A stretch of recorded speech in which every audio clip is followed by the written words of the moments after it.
Hello, I'm Matt, the Disillusion 1811, and I want to share with you my strategy for storing emergency gas in the event that I need to bug out from the area that I live in. If you follow this channel, you'll know that I have built a Chevy Colorado ZR2 as an adventure mobile. But one of the reasons I purchased the vehicle and set up this adventure mobile was also as a bug out vehicle in case I needed to basically get out of the Portland metro area in the event of a natural disaster or other emergency. I need to make sure that I have enough fuel to get me to where I need to go. One of the problems that you'll find in a bug out scenario in my research is the roads can be completely blocked.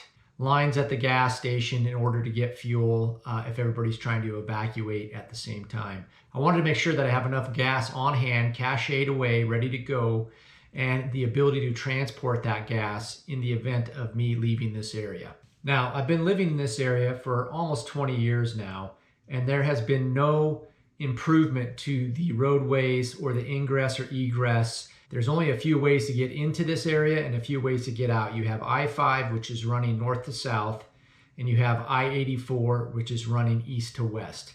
And the I-5 bridge that crosses the Columbia River into Portland is pretty much the same bridge that it was 100 plus years ago when it was built. Why do I think I need gas, and why do I think I need to basically have that gas in the event of a bug out scenario?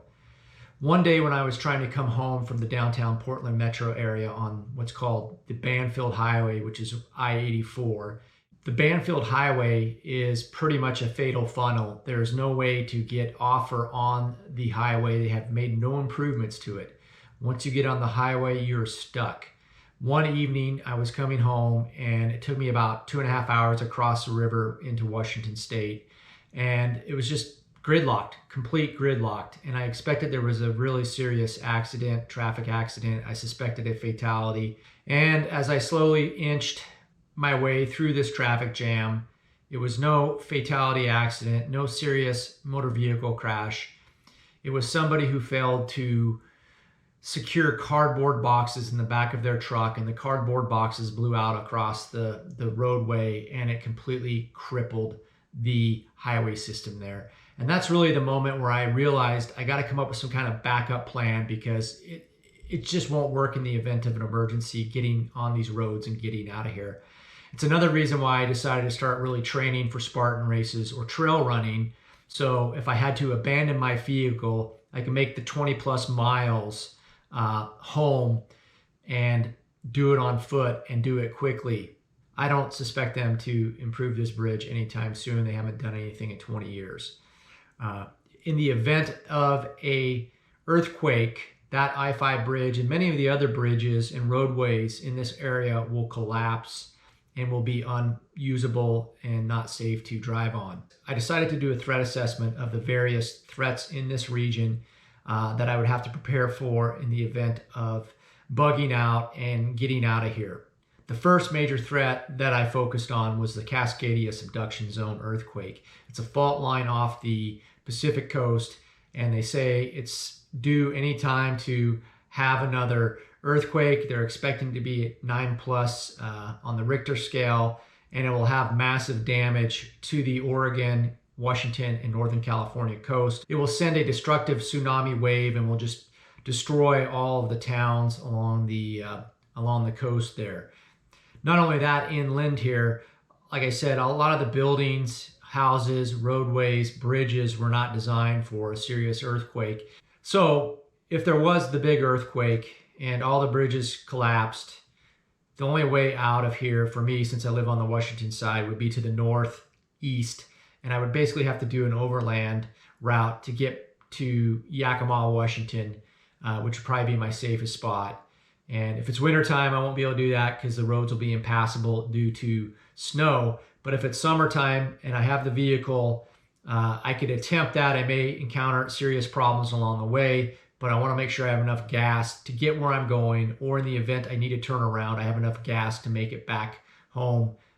In the Pacific Northwest here, we have lots of volcanoes, and pretty much to the north of where I live is Mount St. Helens. It's an active volcano. It had an eruption in the 1980s, and there's several other mountains around here that are volcanoes: Mount Hood, Mount Rainier, the Three Sisters, Mount Adams, Mount Baker.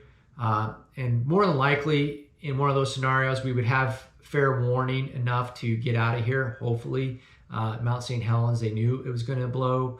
And so if they did give a evacuation order, it would still just be chaos getting out of here with so many people that live here. And more than likely, I would use one of my alternate routes to hopefully get out of here. But I want to make sure I have enough gas if I get stuck in the traffic jam that I can make it to wherever I go, because it's probably going to be like going 3 miles for every hour that you're on the road.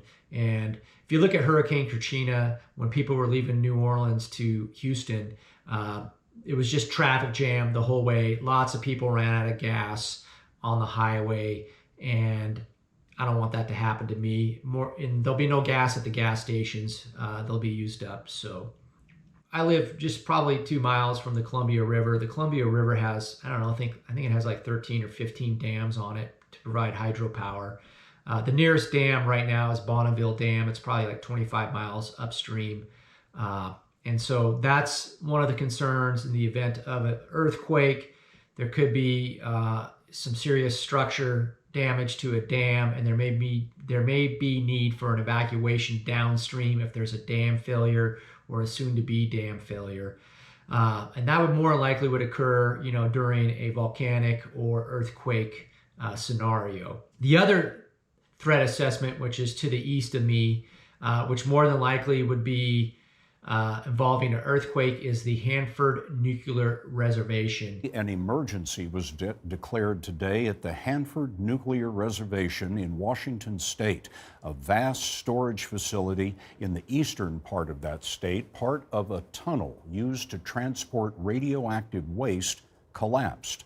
Washington's governor called it serious, though no radiation has been detected so far. That thing, it could be really bad if there's an earthquake and the storage tanks that house all this nuclear waste basically fail. That could be another scenario. I don't know if I can drive my way out of that, but more than likely I'd have to drive to the northwest corner of the Olympic Peninsula to avoid the winds, or more than likely maybe drive into Canada, which I wouldn't even think about because I'd have to go through Seattle and it would just be mass chaos. So more likely in that event, I would have to get to the Oregon coast or Washington coast and hope for the best. Another threat in this area would be civil unrest, rioting, those type of things. If you follow the news at all in this area, Portland is pretty much known for being massive protests, civil unrest, rioting, all sorts of fighting going on in the downtown Portland area. Luckily, I live across the river and none of that civil unrest has made it here. But if you could think of a scenario where things kind of spin out of control, and once again, if things are getting really bad, I just don't want to be around here. I have other places I can go, other friends I can go stay with, and I want to get in the vehicle and we're going to get out of here before things spiral really out of control. Over the last few years, there's been some serious forest fires, either in the Columbia River Gorge or in Oregon. There was a Labor Day fire a couple years ago that was just horrendous. The smoke came in here. It was so smoky for a week. You had to drive with your headlights on during the day. It was so smoky that the temperature dropped down to about 54 degrees during the day. You didn't even get to see the sun. And I really regret staying here during that week. I should have left this area. I should have gone somewhere where the air was a little bit better. But that's probably not going to be a real bad scenario because most everybody else will just stay in their home. For a forest fire, it's a different story. And then more than likely on a forest fire, hopefully you have a little bit of time to get out of here and you probably won't be fighting too much for gasoline. But I do remember hearing some stories during that Labor Day fire in Oregon that down where the fire was located, there was gas shortages and there was people waiting in line for gasoline. Talking about dams and power, another scenario would be just a full grid power failure. The power goes down, and who knows how long it would go down. If it's down for a few days, I don't really care. One of the other purposes of this emergency fuel storage is that I can use it to I can use the emergency fuel that I would have to bug out. I can use that to basically run a generator if it's a short-term scenario. But if this is going to be a region-wide event for a long, long time, probably anything more than 72 hours, I want to get my vehicle and I want to drive out of here to where I can go stay with a friend where they do have power. The classic doomsday scenario, other than the grid down scenario, would be a full-on economic collapse of the US dollar. Now, I don't want to be living in a metropolitan area when that happens. I'm going to want to go to an area where I have resources and a community with skills that we can basically self-sustain and get through this situation on our own. And I don't want to be near Portland. Like I said, could be massive civil unrest. Utilities could fail. All sorts of problems come out of an economic failure. So in an economic failure, gasoline will be probably at a real premium if you can even find it. So the fuel storage in that case would be to get me to an area where I have friends that have resources and we live in a rural area, and we'll just get through this and we'll see what happens. But I got to get out of here. If I don't have the gasoline, it's a long, long, long ways to walk. So what I do is I got these 3-gallon Eagle safety can, they're metal cans that hold fuel. And I wanted to get the metal cans just because I feel they're safe. And I also store the gas outside of my house. I don't keep it in the garage. I keep it in an external plastic shed that I pretty much got from Costco. And I keep some other emergency supplies in there, like propane tanks or maybe some Coleman white gas. What I do is I fill that 3-gallon gas can up and then I put some stable in it. I set a note in my calendar, but every 6 months I will recycle the fuel. I take the fuel in the gas cans and I'll pour them into one of my vehicles. I'll use it up and I replace it. So I have 4 of those gas cans, which equals 12 gallons. I keep my Evacuation topped off at all times whenever I finish a trip. The very next task that morning is to go fill up the gas tank to make sure I have a full tank. On a full tank with no traffic problems, I can make it 350 miles, which would get me to about Spokane, Washington, or at least get me out to the Tri-Cities where I do have some resources and friends out there. The problem with these 3-gallon gas cans is that you can't really stack them up. They're not really good for probably transporting. So what I've done is I got Rotopax fuel tanks, and they're nice and square. And I actually have a mount that I've put on the outside of my Go Fast camper. But I can stack that pack basically into my tailgate. It'll fit my tailgate also if I want to. And in a real bug out scenario, I'm not going to put that Rotopax on the outside of my vehicle. It's a glaring target that I have gasoline.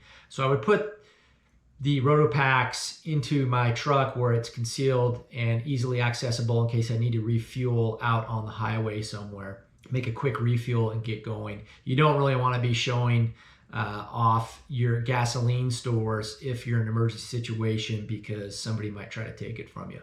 I have 8 gallons worth of Rotopax. I have 1 4-gallon pack and 2 2-gallon packs.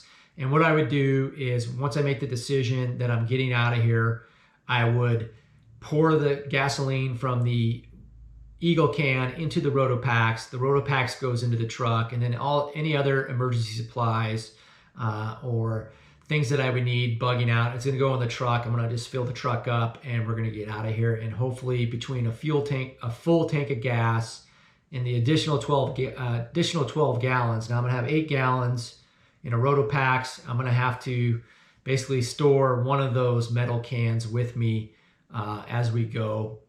I think that's going to be enough to get me to Spokane in the event of some serious disaster, or at least the Tri-Cities. Now, obviously, if it's the Hanford disaster, I won't be going to the Tri-Cities. If you watched this far into this video, you must be interested in emergency preparedness and prepping. So if you like it, hit the like button. You can subscribe to me if you want. I do a lot of outdoor adventure stuff, trail running, Spartan racing, just getting out and being physically active and trying to stay in shape as I age. And I'm using my adventure mobile, like I mentioned before. It's a Chevy Colorado ZR2, but it's also my discreet bug out vehicle. And I plan on doing a full rundown on the vehicle here in the near future as an adventure mobile for camping, but I also want to do one that points out all of my bug out features. I keep a bunch of emergency gear in that vehicle in case I need to leave very quickly. Everything's ready to go. It would take me just a few minutes to get out of here and get going, and I have everything that I need that can sustain me for at least a week, if not longer, in that vehicle. So thanks for watching, guys.